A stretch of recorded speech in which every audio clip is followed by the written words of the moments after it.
Welcome back, children. Last class we studied what makes India a federal country. What makes India a federal country? And today we are going to study how is federalism practiced.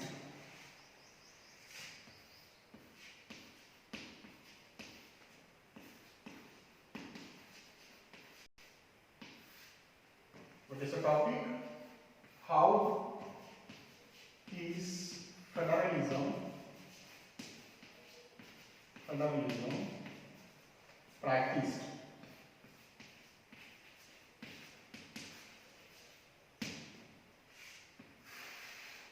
How is federalism practiced? Before proceeding this part, I would like to ask some questions to you. How federalism practiced, or what makes India a federal country? We have seen there are threefold distribution of legislative powers. There are subjects under union list, there are subjects under state list, and there are subjects under concurrent list. There are some other subjects which are not included in the union list, state list or concurrent list. That subjects are called residuary subjects like computer software as well as e-commerce. We have seen. Now, not only that, in a holding together federation, we have seen our country is an example of holding together federation. In a holding together federation, we have seen that all the constituent units are not enjoying strong powers. In a holding together federation, the central government is more, or the central government machinery is stronger than the constituent units of the country. So, we have seen that in our country, there are some states enjoy special powers. Can anybody tell which state enjoys special powers? Yes, Jammu and Kashmir. According to Article 370 of the Indian Constitution, Jammu Kashmir enjoys special status. Many of the provisions of the Indian Constitutions are not applicable in the case of Jammu and Kashmir without the approval of the state legislative assemblies.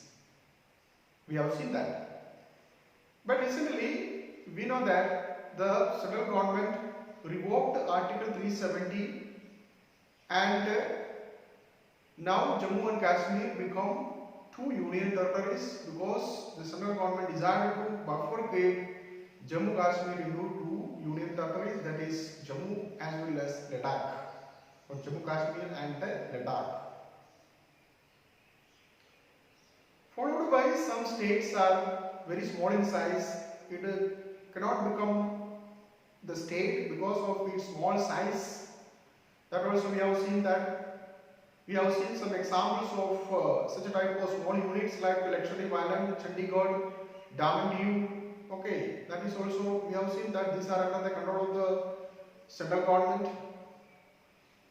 And the restructuring of union government and state government, or the sharing of power between the central government and state government, that is the basic principles of the constitution, cannot be changed to one level of government. That also we have seen. It must be getting 2/3 majority in the parliament. After that, it is necessary to get more than 50% of the states, half of the states. Okay, the consent must be there. And if there is any problem between the execution of the powers between different levels of government, the Supreme Court or High Court will act if any dispute arises between these two levels of government. That also we have seen. Now, this we studied in the last class. Now, today we are going to study how is federalism practiced. How is federalism practiced? You know, constitutional provisions are necessary for the success of federalism. we have studied constitutional provisions are necessary for the success of federalism. But these are not sufficient. What constitutional provisions are given, these are not sufficient for the success of federalism. If federal experiment has succeeded in our country, it is not merely clearly laid out of the constitutional provisions. The real success of federalism attributed in the nature of democratic politics of our country. This ensures there are many factors. What are the factors? What are the factors? Spirit of federalism, a respect for diversity,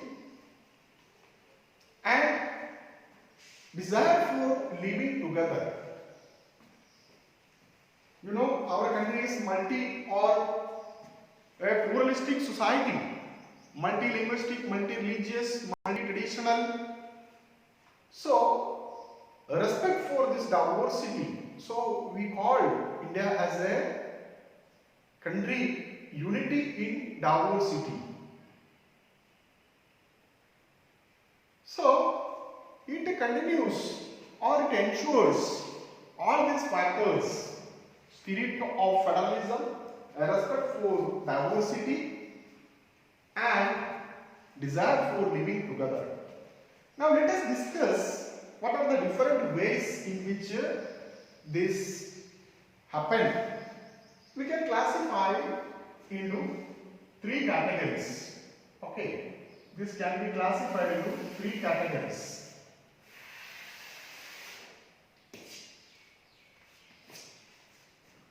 We can classify into three categories.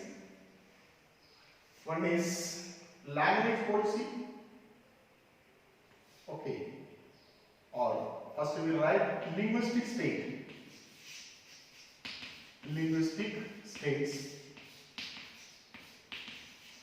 Second one, language policy.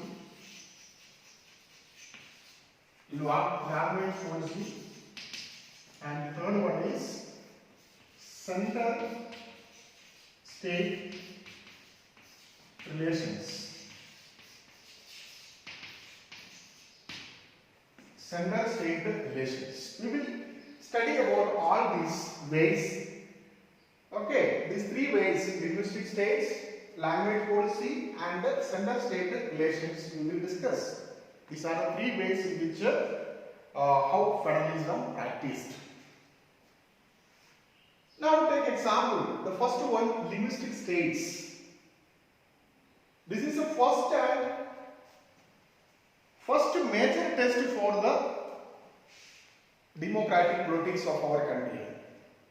First and major test for the success of democratic politics in our country was the creation of linguistic states.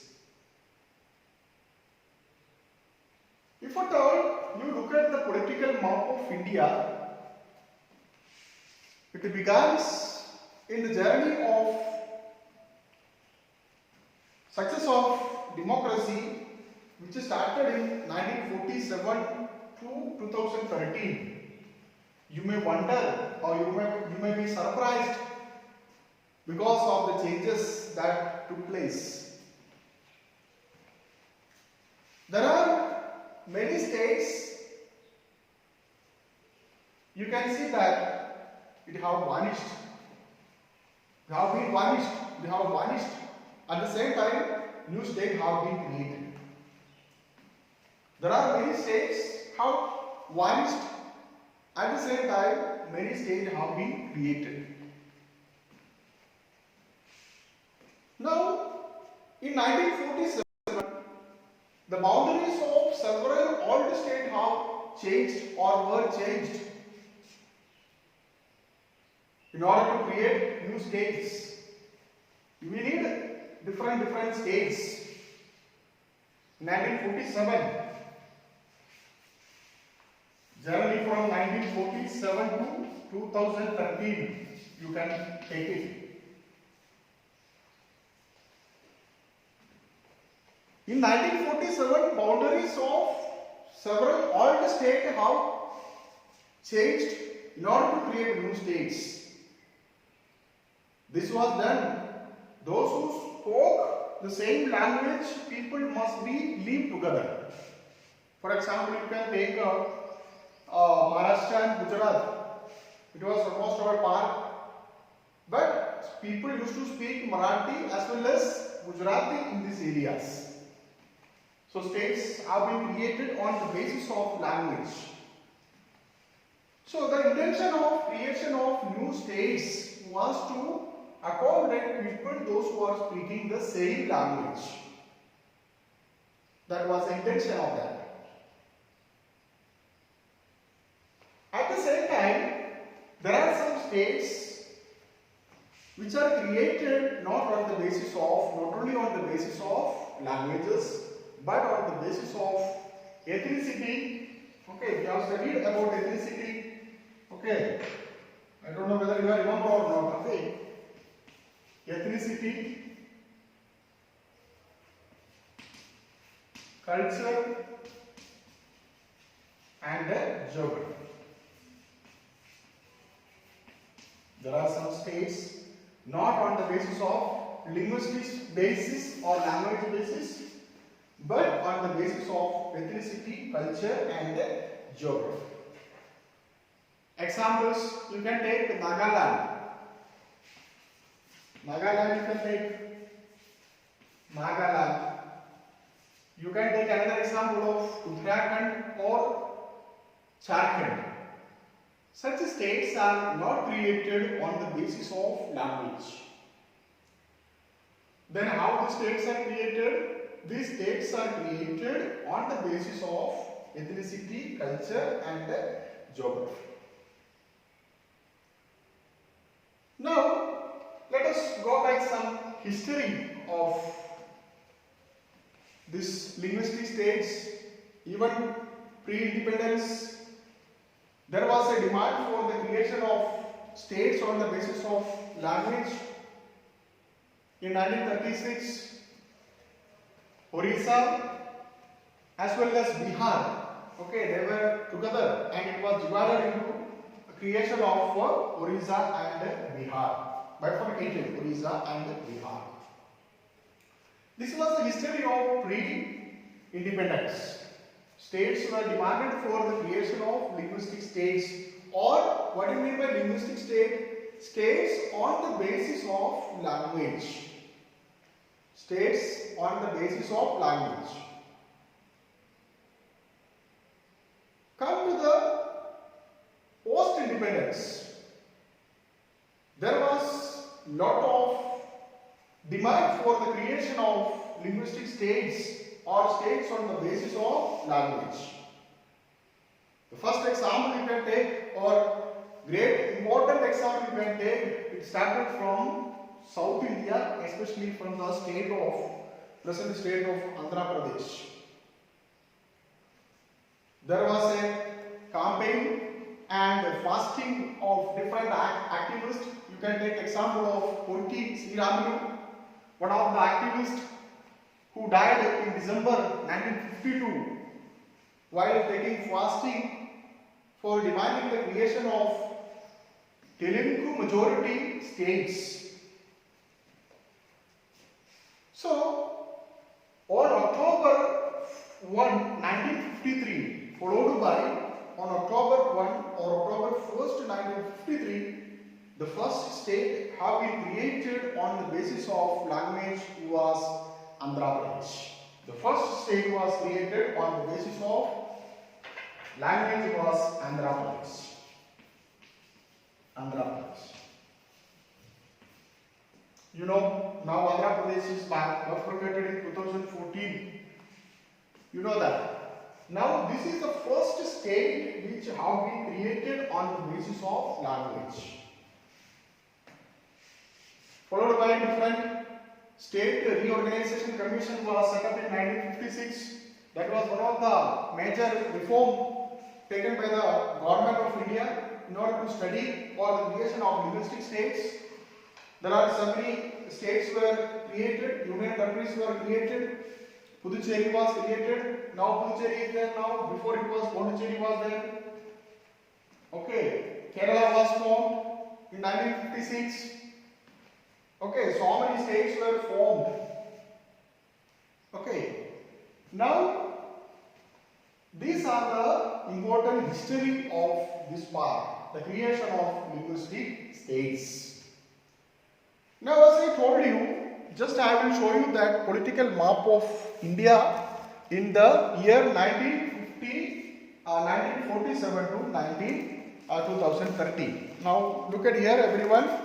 This is a political map of India in 1947. Okay, you can see that number of states like Mysore, Hyderabad, central provinces. Okay, here you can see that United Provinces. Okay, this you cannot see when you are reading the map of 2013. What you can see here in 1947, you cannot see when you are reading in the map of India in 2013. Now let us see. Again we see that the map, political map of India in 2013. You see that what we have seen, many of the places you cannot see here because many of the states have vanished and new states have been created. Okay, in order to accommodate people on the basis of different languages. Okay, and now it may be clear to you. Okay, so many states. Okay. And now the remaining two, that is language policy as well as center-state relations, we will study later. Thank you.